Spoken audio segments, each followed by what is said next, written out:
Hello guys! Welcome back to my channel. Alright, ang topic natin ngayon, bakit hindi nag-i-invest si Kuya John sa blue chip stocks? Naisip nyo ba yun? Bihirang-bihira ako mag-topic ng blue chip stocks. Stay tuned!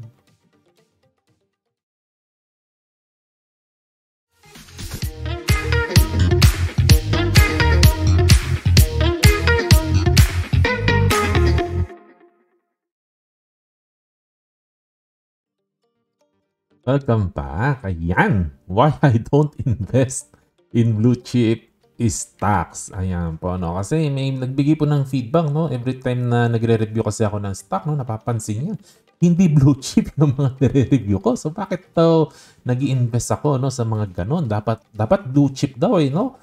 Instead of secondary tiers, no? And ako po kasi personally, I almost, hindi ko naman sinasarado ang pinto ko, pero I almost don't look at blue chip stocks. Almost halos hindi ko po talaga tinitingnan ang mga blue chip stocks, lalo-lalo na po mga stocks na nasa index, no? First of all, gusto ko po sabihin po sa inyo, no, wala pong tama o mali sa investing. Para lang po sa akin, ha? You should always invest kung saan po kayo comfortable at saan kayo nakakatulog na mahimbing. We can all earn money sa stocks kahit magkakaiba po tayo ng style. Wala pong problema po doon kung magkakaiba po tayo ng style, no? Pero bago tayo mag-move on, konting story lang muna para mas maintindihan po ninyo ang point of view ko, no? Imagine po ninyo, meron kayong karinderya at ang mga menu ninyo pag tanghali ay menudo at sa hapon naman ang merienda na tinitinda mo ay carbonara. So, ano ang mga common ingredients na kailangan mo, no? So, kailangan mo ng sliced na hotdog. Take note, sliced, tinadtad na hotdog. Alangan, carbonara, alangan mo ng buong hotdog ang ilagay mo doon, no? Tsaka sa menudo, kailangan mo ng hotdog eh. Pati yung sliced ham, kailangan mo yan sa iyong carbonara. Slice, hindi po pwedeng blocky-blocking ham, no? Chop-chop na po, no? Yun ang take note niya po, no? And dapat po kasi pag karinderya po kayo, pababaan po ng presyo po yan. Kasi dapat mura po. Siyempre, ang customer niyo masa at kung sino ang mura magtinda at masarap, yun ang binibili. So, dapat as cheap as possible. So, ang mga karinderya po, hindi po gagamit po yan ng mga high-end na brand. Yung mga Hormel, yung mga Pure Foods, medyo malabo-labo pong gumamit po ng mga ganyan po yan.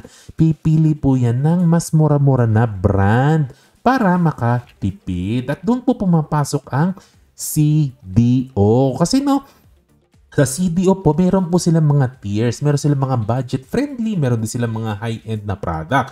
So, doon po, makakapili po ang mga karinderya o mga consumer kung anong gusto po nila. So, dito po sa CDO, may mga hotdog at ham po yan na budget-friendly na pwede po sa mga karinderya. Kaya lang, bukod po sa nagsi-CDO na kayo, meron pang dalawang way para mapababa mo pa ang presyo ng paninda mo sa karinderya. Sa papaanong paraan?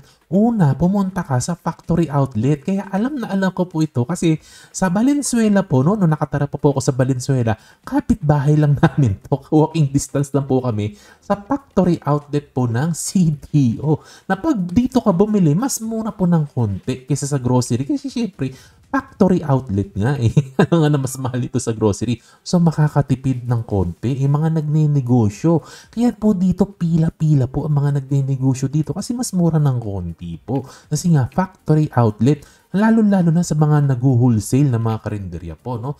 Number 2 na hindi po alam ng marami. Minsan po kasi nakakabili ka sa mga factory outlet ng mga pinagtabasan. Kasi po ito pag ginagawa po nila sa factory nila, yung mga hotdog, itong mga hotdog, mga ham, may mga yung mga kanto-kanto po yan eh, na pinagtabasan. Kasi syempre yung tinitinda po nila, dapat perfect po yung shape po noon. Eh syempre, may mga dulo-dulo po yun, hindi na nila mabebenta as goods po yun.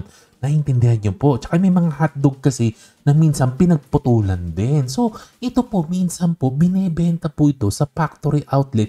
Yung mga dulo-dulo, pinagtabasan, pinagtsap-tsapan, at yung mga hotdog na mga hindi perfect ang shape, binebenta po sa factory outlet sa mas lalong mas murang halaga. At ito po ay pinipilahan ng mga negosyante na may karinderya kasi mas mura.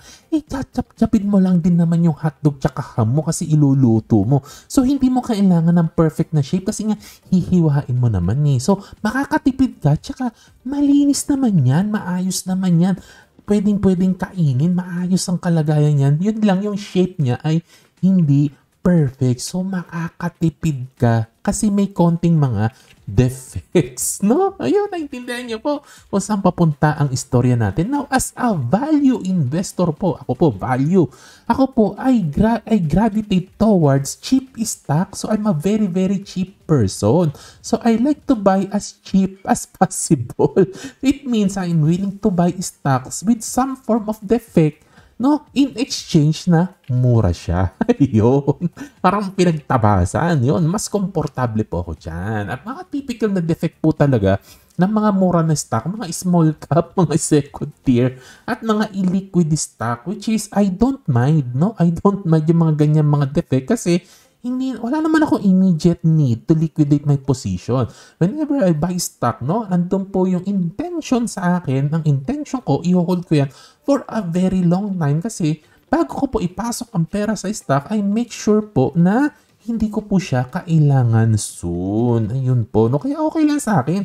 Kahit mababa ang volume, illiquid, wala pong problema kasi wala naman akong planong i-liquidate very, very soon. No? And i-review nga po natin yung mga recommendation ni Peter Lynch. No? Sa libro, may libro po yan si Peter Lynch. No? Ito po yung iba, pinili ko yung mga ibang recommendation niya kung paano daw siya pumili ng stock. No? Itignan nga natin isa-isa. Dull or boring name yung mga company daw na ang papangit ng pangalan kasi ang gusto niya sa stock, kaya pangit yung pangalan na gusto niya, ang gusto niya sa stock yung hindi pansinin, ganon, halimbawa LKWS, mga ganon, ano yun? Hindi yung mga tipong Tesla, Microsoft, ayaw niya ng ganon kasi exciting. Gusto niya yung boring, yung hindi pansinin. Ano pa? Dahil yung business, yung business, hindi talaga pansinin, yung hindi artificial intelligence. Ayaw niya ng ganun. Ayaw niya ng mga tech stock, yung mga artificial intelligence. Kasi masyadong pansinin, masyadong exciting. Gusto niya yung mga hindi pansinin. Halimbawa, puneraria, yung mga ganyan.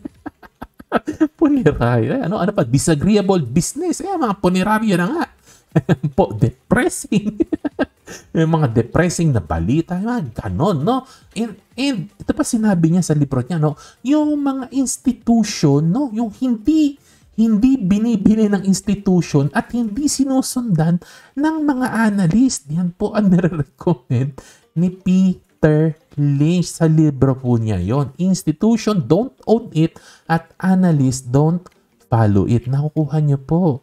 At ito po mga listahan ni Peter Lynch po na to, hindi po ito sounding like blue chip. Kasi po pag sinabi pong blue chip, yan ang binibili ng mga institution at yan ang ina-analyze ng mga analysts. So, hindi po blue chip ang mga sinasabi po talaga ni Peter Lynch. No? Kasi blue chips are the most followed and most analyzed stocks and what most people own. Karamihan ng tao, ito ang binibili. Halos lahat ng tao na nag-i-invest, blue chip po ang binibili.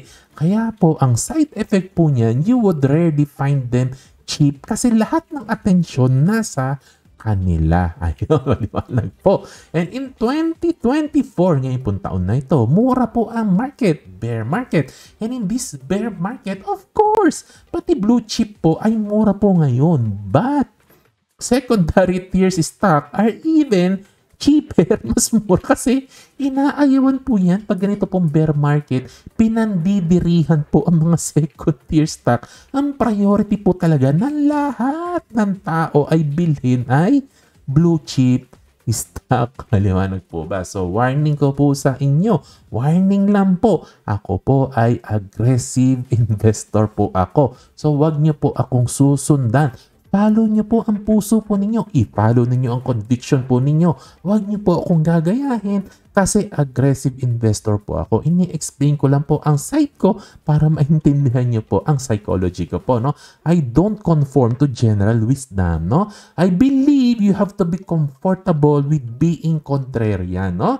And this style is not for everyone, kaya hindi ko po nire-recommend na gayahin po ninyo ako. And another note na gusto ko po sabihin sa inyo, hindi po ako broker, no? I bet with my own money, so I don't tell you the same things na sinasabi ng mga broker. Kasi po, broker, play it safe. Kaya po pa nagbibigay po ng information ng broker, play safe po yan. Kung ano po yung general wisdom, yan lang din ang sinasabi nila.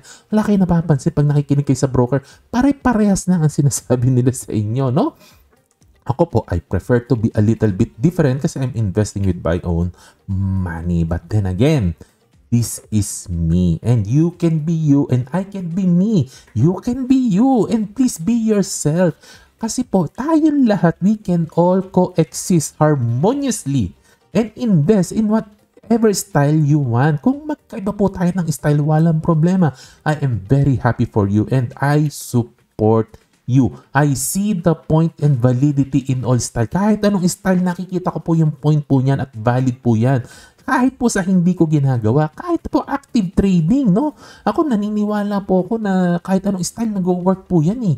Pwedeng mag-work kahit active trading, okay na okay po sa akin yan. Kasi may mga kaibigan ako na into active trading, naiintindihan ko kung bakit. Kasi mas doon sila comfortable, gusto nila most of the time, nasa cash position po sila. Kasi cash is king, no? At kung gusto nila, pagpapasok sila sa position, saglit lang.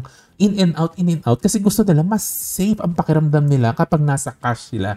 At gusto nila yung time na nandun sila, na-expose sila sa isang stock position, gusto nila saglit lang. Kaya sumasakay-sakay lang po yan sa mga way, no? Chumuchupit-chupit lang po yan. Naiintindihan ko at valid po yan. At kung doon ka masaya, di doon ka po, no?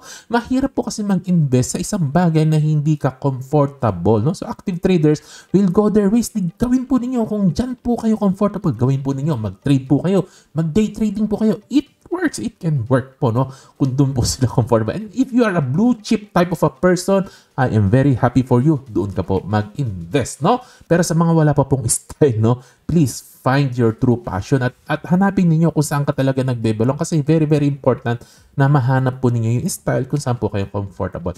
But for me, kung ako mong pag-uusapan, kung magbo-blue chip po ako, I will be very, very depressed at magiging sobrang nenervyusin po ako sa position ko kung puro blue chip po ang hawak ko. I'm not a blue chip kind of an investor. Para po sa akin, pagbigyan nyo na po si Kuya John. Ayan po. And please share your thought po sa baba.